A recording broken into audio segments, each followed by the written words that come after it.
Hola a todos, ¿cómo están? El día de hoy vamos a analizar el contenido temático de la lección número 17. Esta lección junto con la lección número 18, que es una autoevaluación, son las últimas dos lecciones de nuestro curso de Universo Natural. Y no sé ustedes, pero a mí en lo personal se me hizo como que este curso se nos fue demasiado rápido. Ya cuando menos lo esperaba ya íbamos muy adelantados. Y esta es nuestra última lección, en la que vamos a hablar un poquito acerca de lo que son los procesos vitales. Aquí vienen enlistados. Y vamos a terminar nuestro curso hablando un poquito de la nutrición y del IMC, que es el índice de masa corporal. Para iniciar, bueno, decir que la nutrición, la respiración, el metabolismo, la digestión, la excreción, la homeostasis, la respuesta a estímulos y la reproducción son procesos vitales para todos los seres vivos. En todos ellos, la energía interactúa y propicia los procesos químicos necesarios para su desarrollo, para que se puedan llevar a cabo. El ciclo del carbono es fundamental en la formación de biomoléculas, recordemos lo que es una biomolécula, ¿sí? Carbohidratos, lípidos, proteínas y ácidos nucleicos. Todas estas moléculas orgánicas están formadas por cadenas de carbonos unidos entre sí, si esto ya lo sabíamos, y el carbono es un elemento fundamental en su construcción y se recicla de manera constante, ¿sí? También ya habíamos hablado del carbono, la química orgánica es la química del carbono.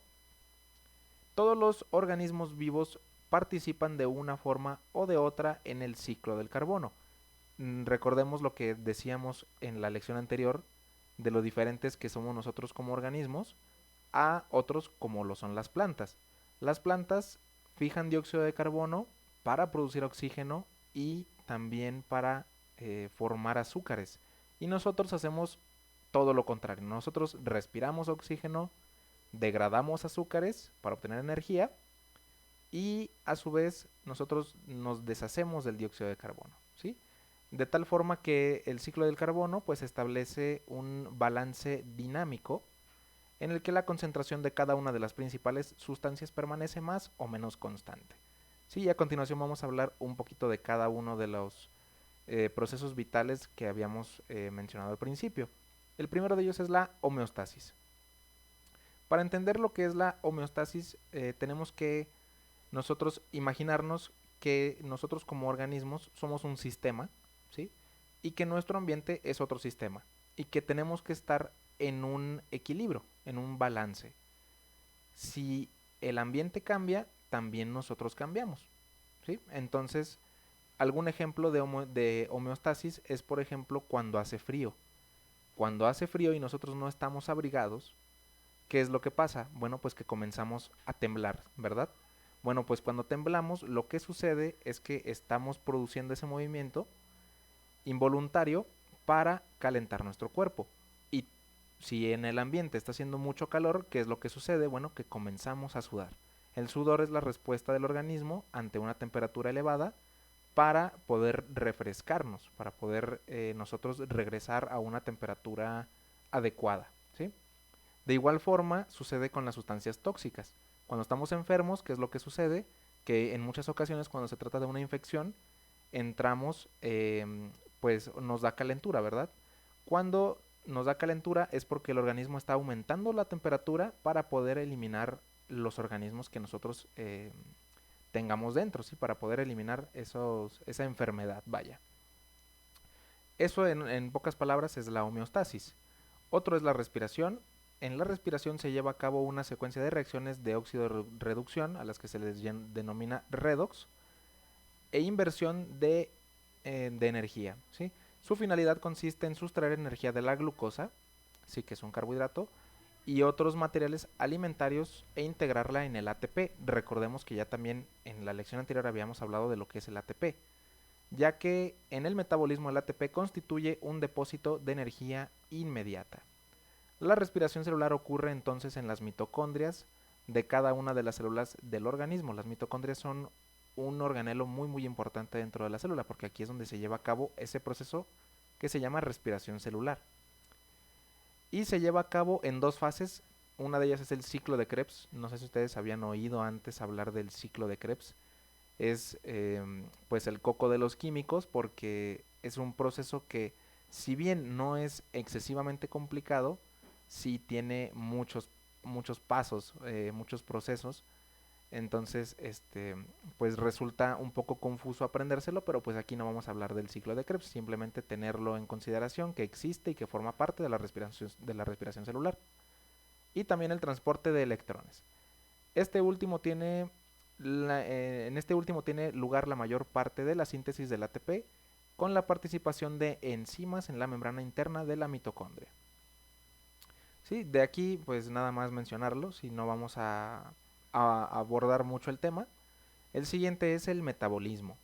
Nosotros entendemos por metabolismo el trabajo químico que desarrollan las células y para el cual se requiere energía. Si todas las células necesitan hacer funciones, y esas funciones que llevan a cabo en las que hay un aporte de energía se le llama metabolismo. En él actúan los reactivos, los intermediarios, los productos y las enzimas. Bueno, también los cofactores, los portadores de energía y los transportadores, que vienen a ser también proteínas. Los reactivos son lo que nosotros tenemos por una parte al inicio de una reacción. Los intermediarios, bueno, como su palabra lo indica, es lo que nosotros tenemos en ese proceso, ¿sí? De pasar de lo que tenemos al principio a pasar a una segunda instancia, ¿sí? Es un metabolito intermedio. Y finalmente tenemos un producto, ¿sí? Ya cuando la célula se encargó de trabajar sobre esa materia prima, por así llamarlo, obtenemos al final un producto. Las enzimas participan en este proceso, ¿sí? Las enzimas son proteínas que tienen funciones muy específicas y funcionan como catalizadores de reacciones químicas. Catalizador significa que funciona para acelerar, sí, hacer que esa reacción ocurra mucho más rápido de lo que ocurriría normalmente. En el metabolismo se requieren aportes netos de energía para hacer que las moléculas estables se combinen en formas de energía menos estables pero más concentradas. Sí, y aquí, bueno, lo que habíamos mencionado en la lección anterior, tenemos el ATP y tenemos sus grupos fosfato. ¿Sí? Cada vez que se desprende un grupo fosfato hay un rompimiento de un enlace y ese rompimiento del enlace es lo que desprende energía. Para que el ATP que se deshizo de un grupo fosfato, ahora ADP, vuelva a ser ATP, pues lo que necesita es que llegue otro grupo fosfato y se una a la molécula de ADP y así pasa de ser ADP, que recuerden que ATP es tri y ADP es di, ¿sí? De 2 y tri de 3, entonces es muy sencillo de entender, ¿verdad? Si tiene 3, se deshace de 1, para que vuelva a tener 3, pues ocupa que le den otro, ¿sí? Muy sencillo. Otro proceso es la digestión. En los organismos unicelulares los nutrientes son tomados directamente del medio acuoso en el que se encuentran, y al estar en solución son fácilmente integrados por la célula, ya que es permeable a ellos, ¿sí? También tenemos que recordar lo que decíamos en lecciones anteriores de cómo son las células eucariotas y procariotas y cómo tienen su membrana, ¿verdad? Los nutrientes que se presentan como partículas relativamente grandes y complejas son tratadas de diferente manera según el organismo del que se trate. Bacterias, hongos y algunos protozoarios secretan al medio externo enzimas que catalizan y desintegran estas grandes moléculas de nutrientes. A este proceso se le conoce como digestión extracelular. ¿Por qué? Porque ocurre fuera de la célula, ¿sí? En otros organismos, incluyendo muchos protozoarios, el proceso digestivo que desarrollan es intracelular. Como su nombre lo indica, es un proceso que se realiza dentro de la célula. Las partículas alimenticias sólidas son llevadas al interior de la célula, donde se almacenan temporalmente en vacuolas alimenticias que llevan a cabo la digestión. Las vacuolas son otro organelo celular que viene a funcionar como si fuese el estómago de la célula, ¿sí? Ahí funciona para almacenar, pero también pues para llevar a cabo este proceso digestivo.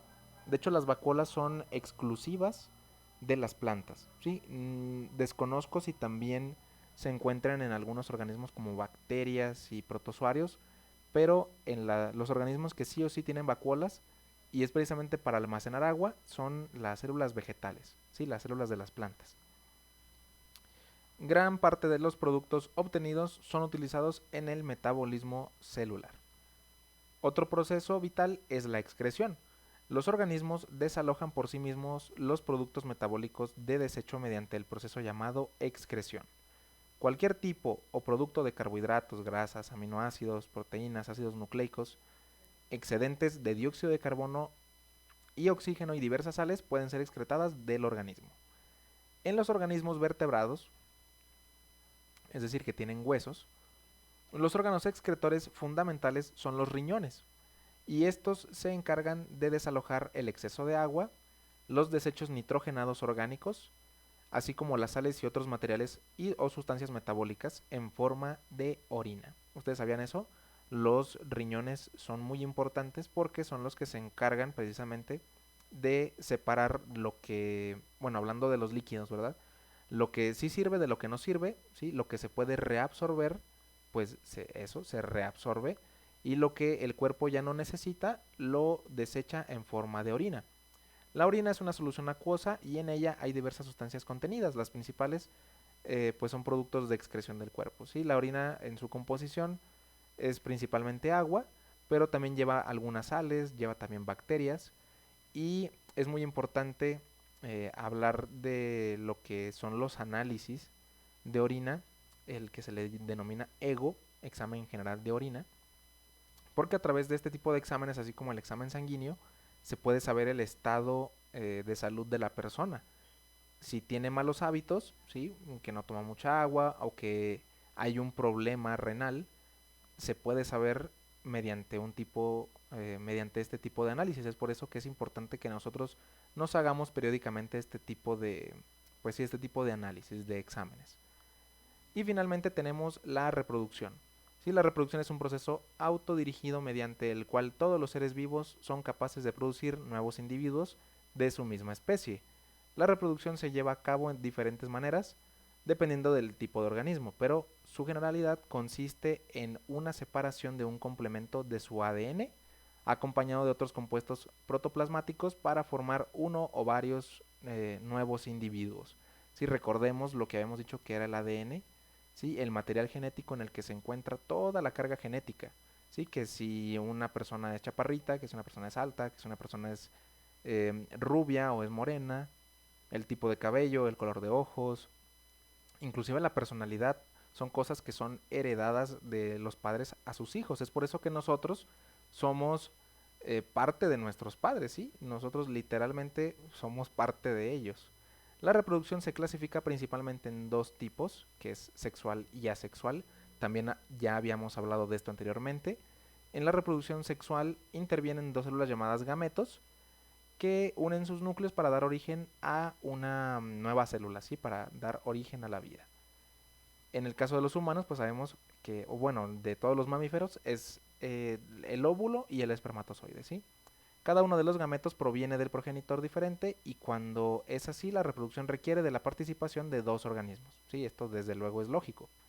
Sin embargo, hay en ciertos animales y numerosas plantas, principalmente plantas con flores, plantas que dan frutos, estas se autofecundan, es decir, tienen un tipo de reproducción sexual, pero no necesitan de otro organismo, sino que las plantas con flores son generalmente hermafroditas, es decir, tienen los dos órganos sexuales, tanto masculino como femenino.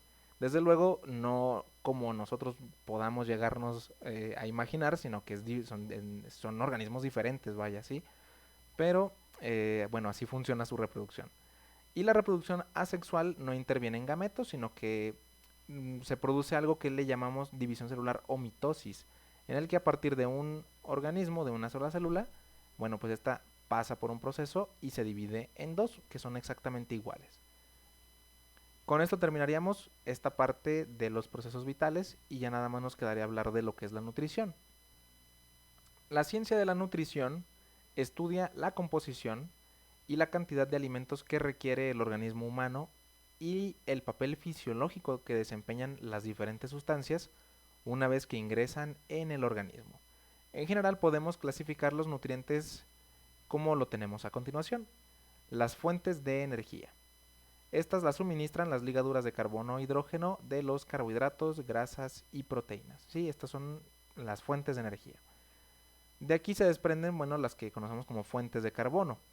Los carbohidratos, las grasas y proteínas sirven como fuente de carbono y esta es, bueno, es la principal fuente de carbono para los organismos. Ah, no, mentira, aquí me lo salté.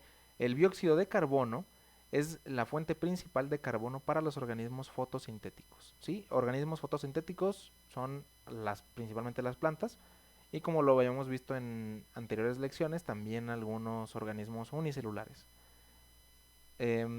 Fuentes de nitrógeno, bueno, pues muy importante mencionar los aminoácidos, las proteínas, los ácidos nucleicos y también aquí, al parecer no lo mencionan, pero también las vitaminas, sí, muy importantes. Factores de crecimiento en el que se incluyen las vitaminas, aminoácidos esenciales y ciertos ácidos grasos en el caso del hombre. Son compuestos orgánicos esenciales y los requerimientos varían dependiendo de la especie de organismo de la que se trate. También tenemos los llamados nutrientes inorgánicos, que son también llamadas sales minerales, en las que podemos incluir pues bioelementos que ya también habíamos mencionado en lecciones anteriores. Como pueden ver, esto es como la culminación, sí, de todo lo que ya habíamos visto en anterioridad para poderlo ya ahora sí aplicar, en este caso, bueno, a términos de nutrición, ¿verdad? Entre los bioelementos en los que se encuentran las sales minerales, pues se encuentra el potasio, el calcio, el magnesio, el fósforo, el azufre y algunos metales pesados como el hierro, ¿sí? Estos se dividen en macronutrientes y también los micronutrientes, ¿sí? Y finalmente tenemos el agua, que como todos sabemos es vital para la vida. Si no existiese agua, no existiría nada de lo que conocemos. Las fuentes dietéticas de energía metabólica, también llamados combustibles metabólicos, son los carbohidratos, las grasas, las proteínas y el alcohol. Cuando decimos fuentes dietéticas no significa que sean fuentes, pues vaya, light, ¿no? Como algunos productos que conocemos, no. Fuente dietética es perteneciente a la dieta, ¿sí? Hay que hacer la diferencia aquí. Y aquí menciona, junto con los carbohidratos, las grasas y las proteínas, al alcohol. Y bueno, yo aquí difiero un poco porque realmente el alcohol pues no es necesario en la dieta. Si el alcohol fuese necesario en la dieta, bueno, pues todas las personas tendrían que tomar alcohol por salud. Y aunque se ha estudiado que el vino tiene beneficios a la salud, pues, hombre, no se necesita, ¿sí? No, no es necesario. Así que yo difiero un poquito aquí, pero bueno, eh, así lo menciona aquí, ¿verdad? Aunque necesitamos fuentes energéticas en la dieta, no hay necesidad de una fuente dietética de carbohidratos. El organismo puede fabricar tantos carbohidratos como necesita a partir de las proteínas. Si a mí me lo preguntan, yo no estudio nutrición, pero yo no sabía esto. Quise investigar un poquito más, encontrar algo de indagar al respecto, pero no encontré nada. Entonces, esta parte de aquí no sabría si darlo por hecho o dejarlo en duda. Pero bueno, al menos aquí lo dice. Según yo, no se pueden formar carbohidratos a partir de proteínas. Si es verdad que como fuente de energía los carbohidratos y las proteínas sí funcionan. Si nosotros comiésemos únicamente productos de origen animal, sí tendríamos energía. Pero es imposible creer que una persona puede llevar una dieta únicamente de productos de origen animal y dejar de lado todos los cereales, todos, pues sí, todo lo que tiene que ver con el pan, ¿sí? No, no sé si sea posible llevar una dieta saludable dejando de lado los carbohidratos. De hecho, a veces lo que se deja más que los carbohidratos pues, son precisamente las proteínas. Es por eso que existen personas que son vegetarianas o que son directamente veganas, que no comen nada que sea de origen animal. Y pueden llevar una vida saludable siempre y cuando tomen suplementos alimenticios. Pero dejar los carbohidratos creo que no es posible y lo vamos a ver más adelante cuando hablemos de la pirámide nutricional. Sí, esta es una representación utilizada para sugerir la variedad de alimentos que debemos consumir todos los días. En ella se propone gráficamente que los alimentos contenidos en sus niveles inferiores, es decir, la base de la pirámide, pues son alimentos que consumamos con mayor frecuencia y en mayores cantidades, y los alimentos ubicados en la parte superior, en el pico de la pirámide, pues son los que debemos consumir en menores cantidades. De hecho, aquí tenemos una pirámide nutricional y como podemos ver, hasta arriba se encuentran precisamente estos productos que son pues productos procesados, ¿sí? Como lo son los dulces, pues las botanas, ¿sí? Las grasas untables y los snacks salados, ¿sí? Y de hecho aquí dice consumo opcional, ocasional o moderado. Opcional es que puedes o no tomarlo. Y aquí también viene lo que decíamos de las bebidas alcohólicas, ¿sí? Bebidas fermentadas, consumo opcional, moderado y responsable. Es decir, no se necesita el alcohol en la dieta. Y lo que hablábamos de los carbohidratos, pues vean, aquí están los carbohidratos, si se necesitan. Aquí, en esta parte, como podemos ver, están las carnes rojas, los procesados y los embutidos, y nos dice, sí, hay que comer también de eso, pero no mucho. Lo que sí se necesita más, como consumo variado diario, es todo lo referente a frutas y verduras, productos de origen animal como lo son el huevo, la leche, el queso, yogur. También tenemos por aquí la carne blanca, sí, que vendría siendo el pescado, el pollo. Y aquí tenemos consumo, grupos de consumo en comida principal. O sea, nosotros tenemos que comer muchas frutas y verduras y también complementarlo con carbohidratos, es decir, pastas, algunos vegetales como las papas, ¿sí? De aquí son fuentes muy ricas de carbohidratos. Entonces, esto sí se necesita en la dieta, es muy muy importante. Y bueno, finalizar hablando de lo que es el IMC, el índice de masa corporal. Este es un valor que determina en base al peso y estatura de una persona. Bueno, nos da un rango, si nos da un valor y nosotros nos podemos posicionar en una tabla dependiendo del resultado que nosotros obtengamos de esa fórmula para saber si nosotros nos encontramos en un peso saludable, si estamos delgados o si estamos más delgados de lo que deberíamos, o por el contrario, si tenemos sobrepeso o si nosotros estamos ya en un caso de obesidad. Bueno, aquí un poquito de historia y bueno, esta vendría a ser la fórmula del índice de masa corporal. Basta con dividir nuestro peso en kilogramos entre nuestra altura en metros y elevarla al cuadrado, ¿sí? Elevar al cuadrado es multiplicar por sí mismo. Y así podemos posicionarnos nosotros en esta tabla. De hecho, estaría bueno que cada uno de nosotros lo hiciéramos, ¿sí? Que le pongas pausa al video, que sepas en dónde estás posicionado. Y bueno, ya únicamente terminar diciendo que en México nosotros tenemos un ambiente obesogénico, ¿sí? Hemos sido catalogados en el 2012 como la nación que tiene más alto índice de obesidad infantil y el segundo a nivel mundial en obesidad adulta. La mayor parte de nuestra población se desarrolla en ambientes que propician que se haga menos actividad física y que se consuma mayor cantidad de alimentos de alta densidad calórica. Sí, es muy importante mantener una dieta saludable, decir, ¿sabes qué? Esto no me va a hacer bien y dejarlo a un lado, ¿sí? Evitar comer lo más posible de alimentos que nos hagan daño, ¿sí? Y bueno, con esto estaríamos terminando nuestra lección número 17, nuestra última lección del curso. Espero, chicos, que este curso les haya servido a ustedes.